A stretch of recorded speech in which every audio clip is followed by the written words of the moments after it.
Necronomicon Stories, Episode 5, Aleister Crowley. Hi, I'm Roger, and I was lucky enough to live in El Cajon during the early 90s, and I knew Larry Barnes, the man who was responsible for not only discovering but publishing the Necronomicon. I want to talk to you about the times that I've talked with Larry about Aleister Crowley and my own experiences. So let me just get right to the point. I used to go and talk to Larry Barnes all the time. I was a young man in El Cajon. El Cajon was such a great place to live in the early 90s. I didn't have any money, but I did have a job. And it was a great place to live, and the sun just shined both metaphorically and in the sky. But I would go and talk to Larry, and I was heavily into Crowley at the time. And I would talk to Larry about Aleister Crowley. And Larry told me some stories when him and Simon, when they were in the process of publishing the Necronomicon. Larry told me that this car would follow them around and appear like wherever they went. It seemed like it was like a Mercedes, like a small Mercedes that had a license plate that said 666 on it. And they would see this car constantly. They would go somewhere and they would come out and the car would be there.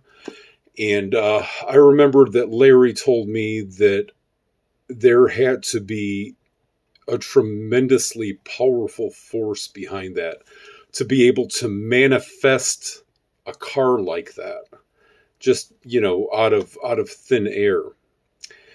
And so I thought that was like very, very interesting.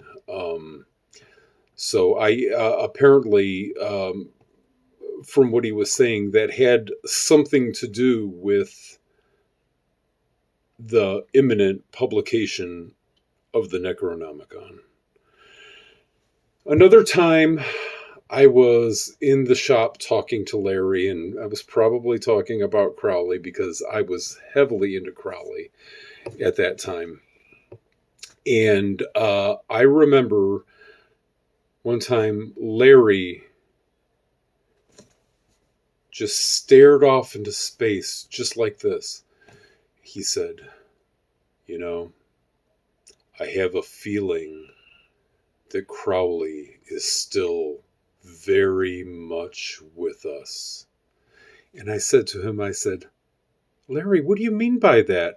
And he seemed to snap out of it. And he said, I don't know. I just get that feeling that Crowley is still very much with us in this world. So then, like a few years after the closure of Inner Journey, the bookstore that Larry ran, or should I say the demise of Inner Journey, I was on my way home, probably from the controversial bookstore in North Park. And I was on the 805 coming home, going back to El Cajon, and I saw the car. I give you my word as a gentleman. I saw the black Mercedes that had the license plate on it that said 666. That's all it said. It wasn't 666, this and that. It said 666, and that's all it said. So anyway, I freaked out when I saw that. I was behind this car, and the car was getting off on another exit to an area that I wasn't going. But I stayed right behind this car. And as this car got off of the exit, I had to keep going straight. So I sped up because I wanted to see what that driver looked like. The driver looked. He didn't look at me or anything like that. He was staring straight ahead. And back then, I remember that he looked like a businessman, but he did not look unlike Aleister Crowley, the old version of Aleister Crowley. Looked like a gentleman in his 60s, and he was driving the car, and I got a good look at him.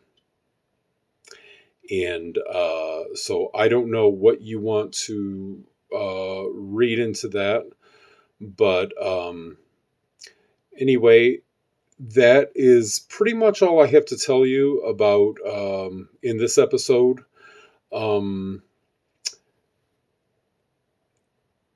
Larry Barnes, I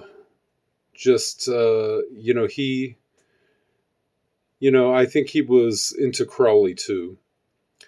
And I never did get to tell Larry Barnes about me seeing the car, the black Mercedes that had 666 on the license plate, because by that time, Inner Journey had burned down, and I lost touch with Larry Barnes.